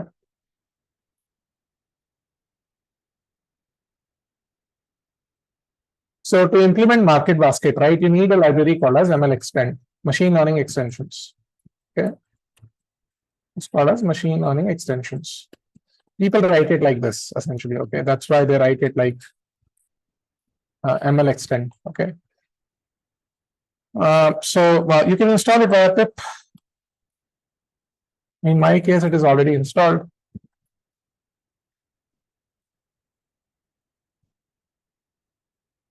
So to convert this data set into structured format, let me import warnings as well. Otherwise, it will throw you deprecation messages because this library has not been updated for a long time. Okay, so all right. So let's convert this data set to structured. So there are many ways to do that. There is a way in sklearn also. Do you want me to show both the ways or just one way? Both. Both the ways? Okay. Yeah. All right. So let's go with first MLExtend, and then I'll show you how to do that in sklearn also. So in MLExtend, there is this pre-processing just like in sklearn. And the name of the method is transaction encoder. So it encodes your transactions. Okay. What it does is it counts the unique products. So when you're fitting onto your data, right? So when you're fitting onto your data, so please understand this. The input to transaction encoder is a list of lists. Okay. Is a list of lists or an array of lists. So do we have a list of lists right now? Yes. Okay, so you can directly feed it. Okay, so this is a must. Okay, you cannot feed it a list of strings. Okay, so once you fit it, right, what it does is it figures out the unique columns for you. So unique columns as in the unique products. These are the unique columns. Does that make sense? Okay. And now if you want to transform the data with the help of these unique columns, you can simply say transform, apply to this data set, and it will give you this true false dense representation. So if a product is present, it would be a true, otherwise it would be a false. Okay, I'm going to represent it as integers. Okay, so I can convert the type of, change the type of this. So I've converted this to integers. Okay, I think you can also write it like this. This should also work. Okay. Okay, so I've converted this to integers. And now what you can do is I'm going to store this in a nice data frame so that you can see actually. Okay, so this is my transform data. These are my column names. Yeah, these are my column names. So you will have a structured data ready for you. Okay, do you see that? I'll show you the data set again. Maybe the first row. Okay, so that you can see. Is it doing this correctly? Sorry. Is it doing this correctly? Can you see this? Look at the ones. Yes. Okay, Yes. rice chicken. Okay, let's look at the second one just to show you for a few. Otherwise, we'll waste some time. Okay, look at the second one, the first row. Yes. Yes. Okay, so it converts your data frame. Okay, so let me call this as data. Okay. Or let's call it as encoded data set. Okay, that way I can keep track of this. All right. Okay, let me show you the sklearn way of doing it. Sklearn way is a little, what we say is a little different. Okay, so you have to go to sklearn. Since it's a text data set, right? The data is in text. You have to extract features from it. So it's present in feature extraction. And there is this text. And we are importing this. So just to tell you, okay, what is one issue with the transactions encoder? So imagine that in the first, in this transaction, let's say there was Apple which came twice. Do you think transaction encoder will put a 2 here? No. No, it will just give you a 1 or 0. Okay. But in sklearn, there is a generic way where you can actually count the number of items also. So because it returns a true and false, right? If the item is present or not. So even if Apple came twice, it will just give you a true, right? Yes or no? Yes. Does this make sense? So it will not count the frequency for you. So there is this count vectorizer that you can use. It counts the number of times an item is repeated. Okay, so it is, you can say, a better version of doing it. But if you know that, okay, there is only one product. So you can use this, you can use transaction encoder also. So let's count this count vectorizer and instantiate it. Okay, and then you have to say, okay, cv.fit. Syntax is the same. Please note that the input to this is, okay, the input to count vectorizer is a, you can say is an array of strings or a list of strings separated by spaces. Okay, separated by spaces. So currently is my data set separated by spaces? No, the comma separated. This is my data set, right? This is not separated by spaces. It's not strings. It's an array of lists, or you can say a list of lists. So I have to convert each list into a string. How you can do that is this. So let's say for each list in data set, I'm going to join every element with a, so let me just say this is my data, okay? And I'm going to join each element. So just to show you this, so you can use this join function and you can join each element like this. Okay, do you see that? Now everything has become a string, right? Yes. Okay, separated by spaces. This is what I want. So I'm going to append it into this data. Okay, so this is your data, right? You can see that. Okay, so I'll just push it here above and call this count vectorizer on this data. So similarly, this will also, count the unique, you can say, products in it. So even if a product is coming, so first it will tell you, okay, what are the unique products, and the attribute which stores it is called as vocabulary. Okay, but please see this, there is a subtle difference. The difference is it's a dictionary, right? Yes. Okay, but is the dictionary, so 0 means the index, 2 here means the index. So is it currently arranged in the proper ordering? No. No, right? So if you want to arrange it, you can just call sorted on it, which will sort it based on the key values. Okay. So sorted based on the values, not my bad, not on keys, but on the values. Okay. Do you see that now? See, apple is at 0, which is coming at 0. Bananas is at 1, so it's coming at 1. Beer is at 2. Chicken is at 3. Milk is at 4, and rice is at 5. Does that make sense? Yeah. So we need to keep this, okay, if you are creating a data frame. Otherwise, it would be a problem. Okay. This numbering it is giving is based on when, like, apple occurred first, so it gave apple a 0, then occurred banana, and then occurred based on the occurrence. No. It's just you can say that it's the index number. So when it found the unique values, right? It stored apple as the first column, banana at the next value, and beer as the beer as the following value, and so on. Okay, but when we create a data frame, we would have to supply the columns here, right? So if I supply it like this, what will happen is it will give apple as the first column and beer as the next. Will it be appropriate? No. No, right? So we want to give bananas as the second one, right? Yes. Okay, so we have to call sorted here. Okay. All right, and my data is in this, like how to get the data. So data is present in this transform. So you can call this data and it will transform it for you. This is a sparse data set. Do you guys understand what sparse is? I think we have discussed this, right, in Manhattan encoding. Right, you can print it and see, okay, which values are having zeros or ones. Okay, so here you see only a ones. So at 0th row, 0th element is a 1. 0th row, second element is a 1. Okay, 0th row, third element is a 1. Okay, like this. I'm going to convert it to dense. I'm going to convert it to dense so that you see a nice representation in the form of a matrix. The function is toDense. Okay, so this is your data. Put it here in X. The columns are these. You see, this is the encoded data I got from transactions encoder. This is the one that I get from count vectorizer. Do you see they are the same? Ordering might be a little different. Is it different? No, right? I mean, just that it has put everything to lowercase. Yes. Okay. All right. You can see, okay, data set will be the same because both work in the same way, but the way they do it is different. So if you put Apple, say, twice in some list, right, it will count Apple twice.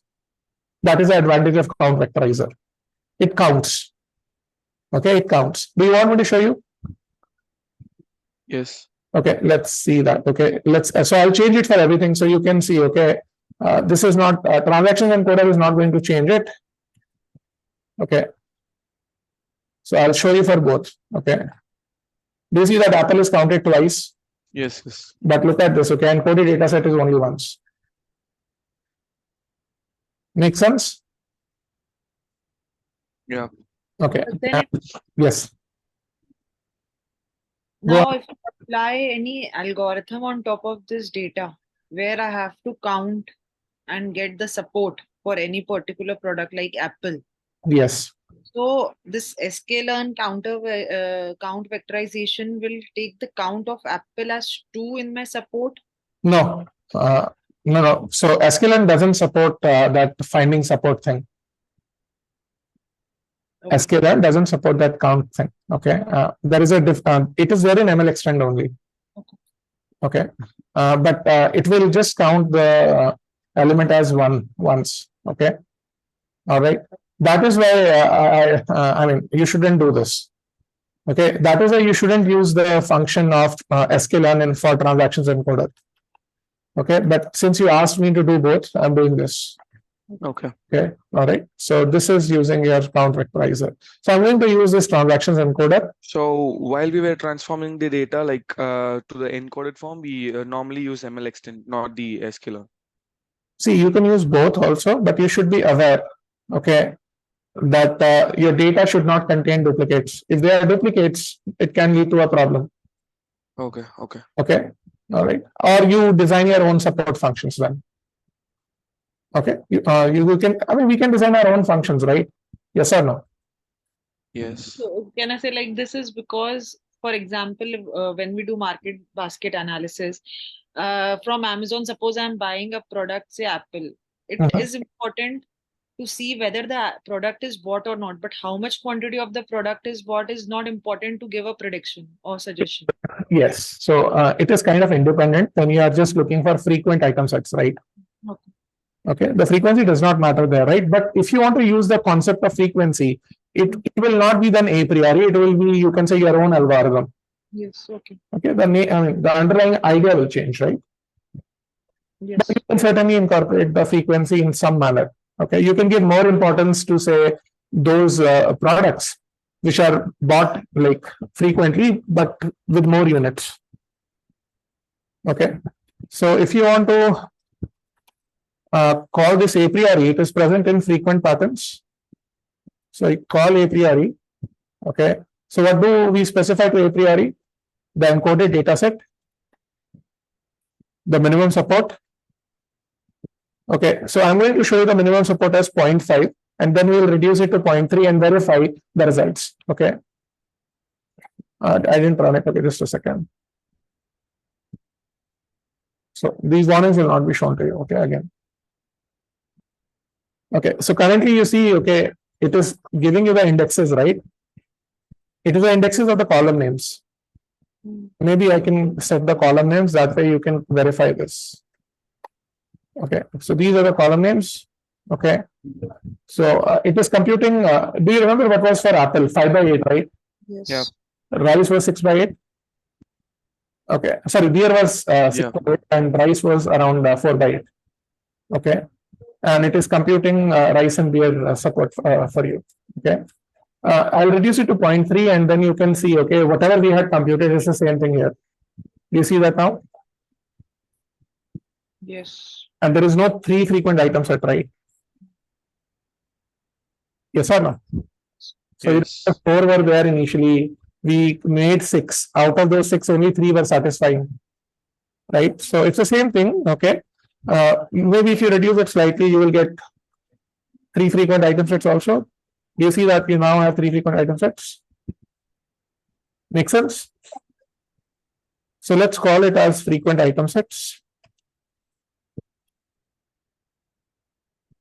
This is frequent item sets. Okay.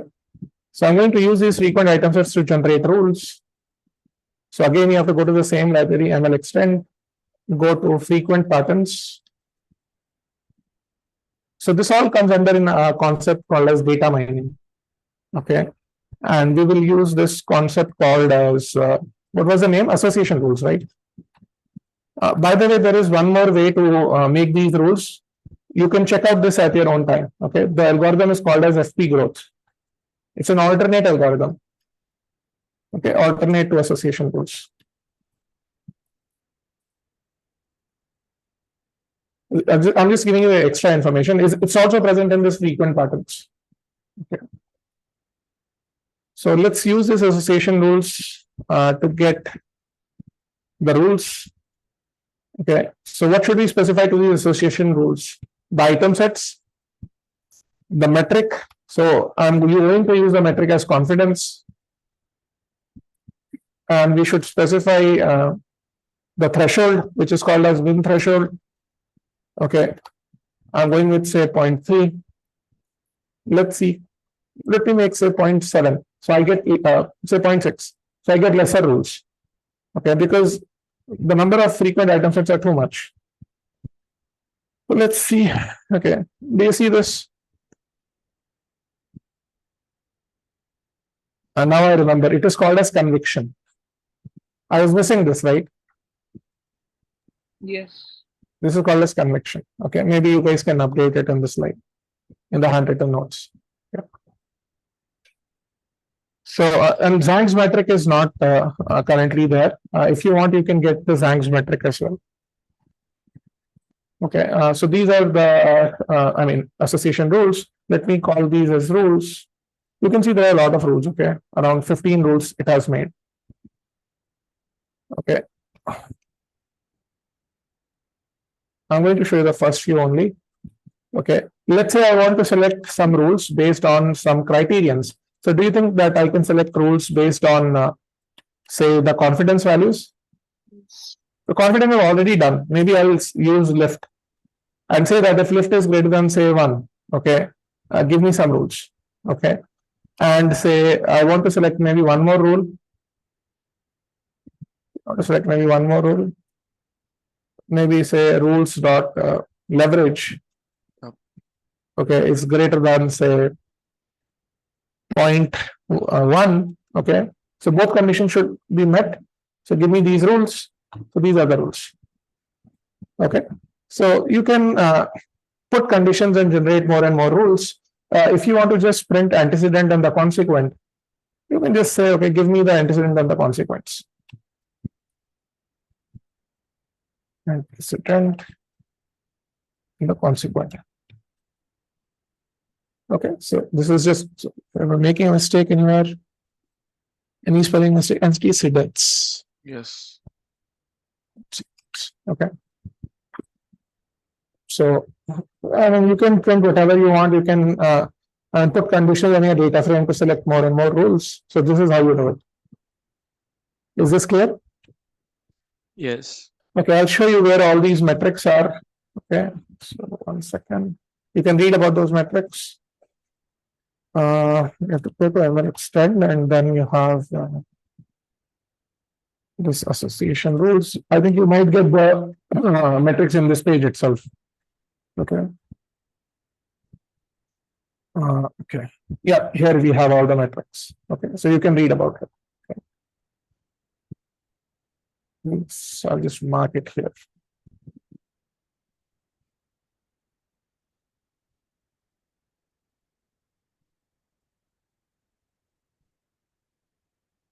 Okay, I'll just make it as a heading.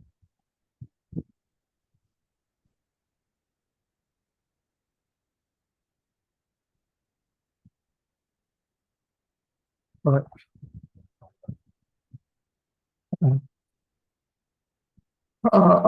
All right. So this is it. Let's do singular value decomposition. So I'm going to use this encoded data set that I have. I want to decompose it. Let's do collaborative filtering.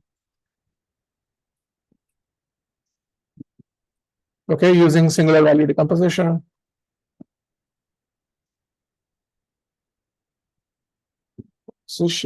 Okay. We can do it in 10 minutes, okay, no worries. So in NumPy, there is this linear algebra and there is a singular value decomposition. You can use it and pass this data set and it will give you three outputs. Okay, it will give you three outputs: U, sigma, and V. U, sigma, and V transpose. So let's call it U, sigma, and V transpose. Okay, I'm just writing it as V underscore T. Okay, so it has given me this U, sigma, and V transpose. So I forgot to mention how many components I want. How many components do you want? 62 for starting. 2. Okay. Sorry, it is called as something else. Let me see if it supports this or not. I don't think it does. Okay, I don't think it does. So what it will do is, okay, I'll tell you. Okay, what it will do is it will give you n cross n and n cross d, and the other one would be D cross D. D cross d. Okay. So what is the encoded dataset size right now? There is some difference. Okay, I'll tell you what the difference is in the implementation. So what would be the size of U? 8 cross 8, 8,8. Make sense? What is the size of V underscore T? 6,6. Yeah. What is the size of sigma? 8, E cross D.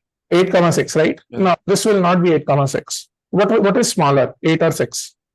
6 is more. 6. Do you think for a diagonal matrix, do I really need to store the zeros? No. So I can just store the values, right? Lambda 1, lambda 2. Yes or no? So what it does is it stores only 6 values. Do you see that? See, this implementation is intelligent, okay? Essentially, it is a block diagonal matrix. But when you want to store it, why do you want to wait extra space? Yes or no? Yes. Okay, do you see that these values are also sorted? Look at this, okay? Convince yourselves these values are sorted. Yes. Yes. Okay. So you can see that, okay, in the first, I mean, if you look at U, right? Can you tell me how many, I mean, what is the percentage of information that you want to store? Tell me this.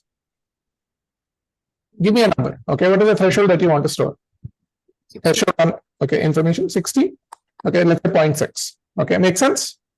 So I'm going to run a for loops. Look at this. Okay, for J and sigma. Okay, I will do this. Okay, first let me find the sigma sum. Okay, I'm going to find the sigma sum. This is the sum. Okay, let's say sum of information. Does that make sense? Yeah.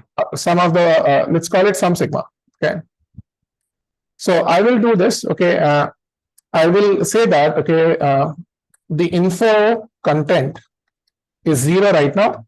I'll add info content as info content plus j. Okay, and as soon as info content, so if info content becomes greater than the threshold, what should I do? Break, right? Right? Okay. I should break. Yes. I'm going to have a counter that will tell me, okay, how many Sigmas. sigmas I have to keep. Okay. So I'll just keep a track of this and say counter is equal to counter plus 1. You can use shorthand notations also. Counter plus equal to 1. Okay, if you prefer that. Okay, so this is your counter. So it is just 1. It is just 1. Okay. See, because all these values are quite small. Okay, all these values are quite small. Should it be 1 or should it be 2? 1 second. So 3 divided by, okay, let me take sigma 0 divided by sigma sum. That's 39% only. So initially it was 0, then it became 1. It should be 2, right? If I do sigma 0 plus sigma 1, then it will exceed 0.6. Oh, no, just a second. So if it is counter is 0 initially, so very first time, 1 second. What is the info content right now? It's not. Oh, I didn't. Oh, that's a problem. Okay, I should have summed it. Okay. This should be info content. Sorry, I'm making a mistake here. This should be J divided by sum. Do you realize it? That's a mistake we are making. Yes or no? It should be the percentage that should go, right? You see this? See, I was not dividing it by sum. I was just adding J here. I did not divide. Sigma values are not probabilities, right? Look at this.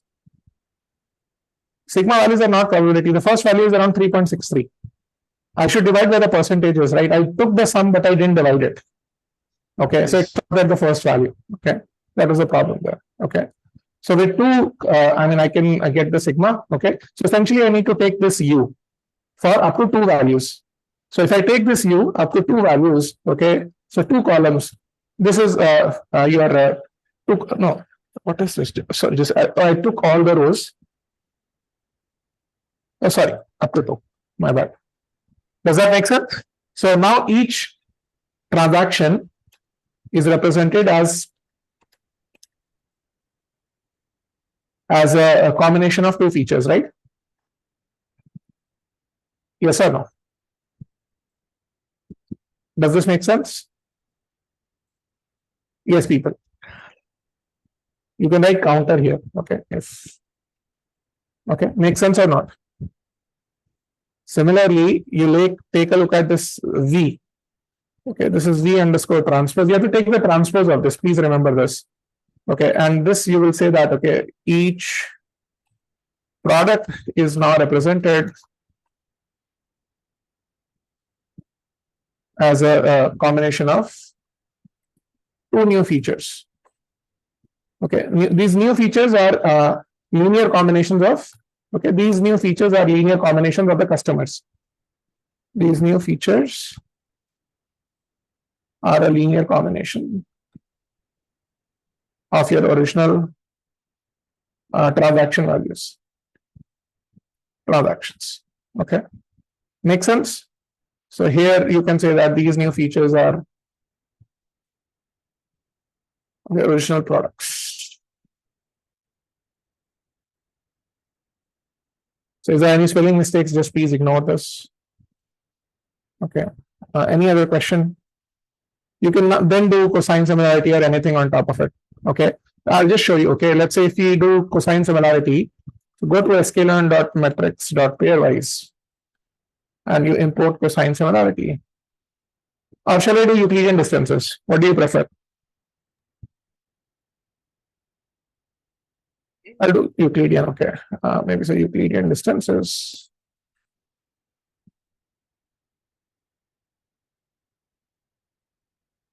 You can say pairwise. And we can pass this matrix, this U of counter. It should give you 8,8 values. Okay. Do you see that it is 8,8? So every sample is okay. Every sample is being the Euclidean distance of each sample is being computed with others. Okay. So if I ask you, what is the closest sample to the first one? Okay, so this is the Euclidean distances. I'm looking at the first sample. Okay, this is the first sample. Okay, so this is I need only for the first sample. Just a second. Sorry, this is the first sample. If I ask you what is the the closest sample, it would be itself, right? Yes or no? Yes. Okay, so what I'm going to do is for this 0th sample, I'm going to go from up to first value to the end. Okay, because with itself it is going to have the least distance, right? I want to compute the argument, the index of the minimum. So I can write this, give me the index of the minimum value. This is at 0, which means that the first sample is closer to the second one. That's or no? And you can see that, right? Okay. Look at the first sample. What was this? Okay. Do you see that these two are the fairly closest? Apple, beer, chicken, rice, and apple, beer, and rice. They are the closest, right? Does that make sense? Yes. Okay. So this captures everything. Okay, so you can compute similarity on top of these. Okay, does that make sense?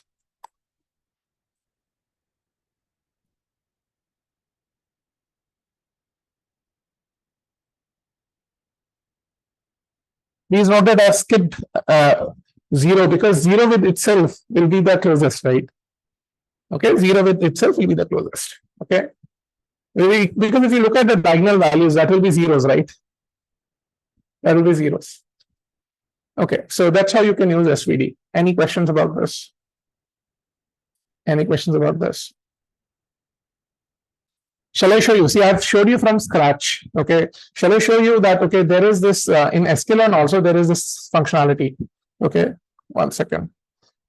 From sklearn, I think it's there in decomposition, and you can import truncated SVD. Okay, it's the same functionality that we have discussed. Truncated SVD. Let's call this model as truncated SVD. You have to specify the number of components here.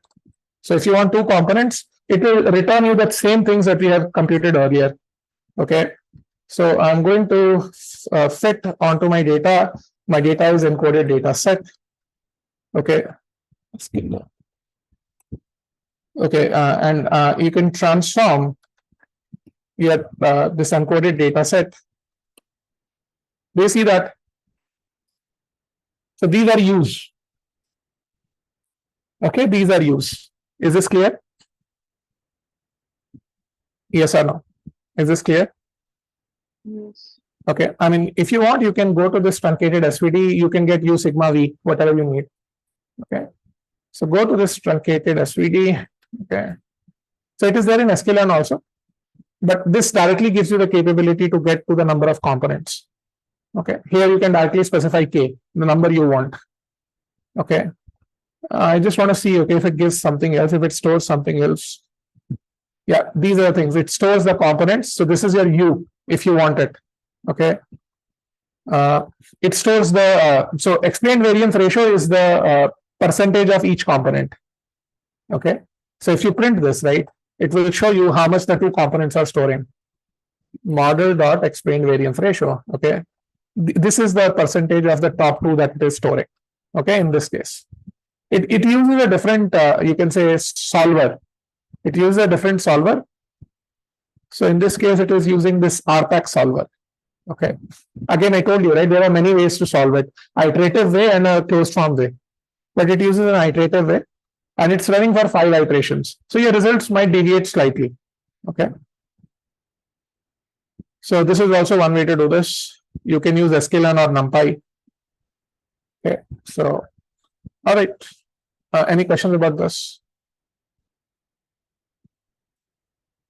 Yes, please. Any questions about this?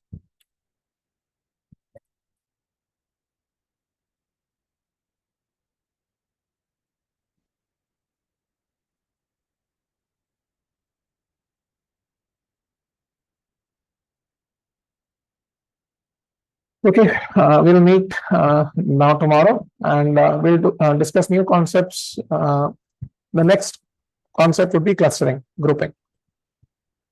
Okay. Right, I'll upload this so you guys can leave if you wish. Nathan, I have a question, not from Yes. today's session, but from the previous one. Ask. So we did gradient boosting, Yes, right? So in adaptive boosting, we do specify what is the base estimator, like what will it be my decision. yes, you do. In gradient boosting also, do we specify No. it only works on decision tree? It works on decision trees. People have tried using different base estimators. The results didn't come out that great. Okay. So they stuck to decision trees only. So you will not see the base estimator parameter there. Yes. Okay. Okay, so the default, I mean, you can say the only estimator that they use is decision trees. Okay. And there is some research in this direction. So people tried boosting, I mean, logistic regression also using gradient boosting. It didn't pan out well. Okay. All right.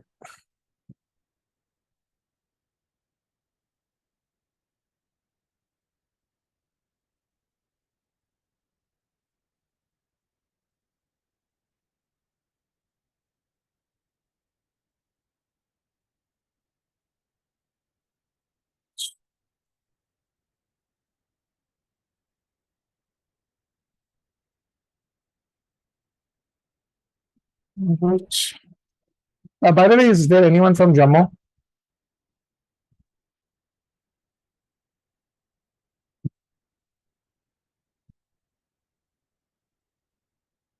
No one? Okay, I think people are just. Are you guys still there? No. All right, people carry on. So we'll meet tomorrow. Have a good day. Goodbye. Bye. Thank you. Bye, everyone.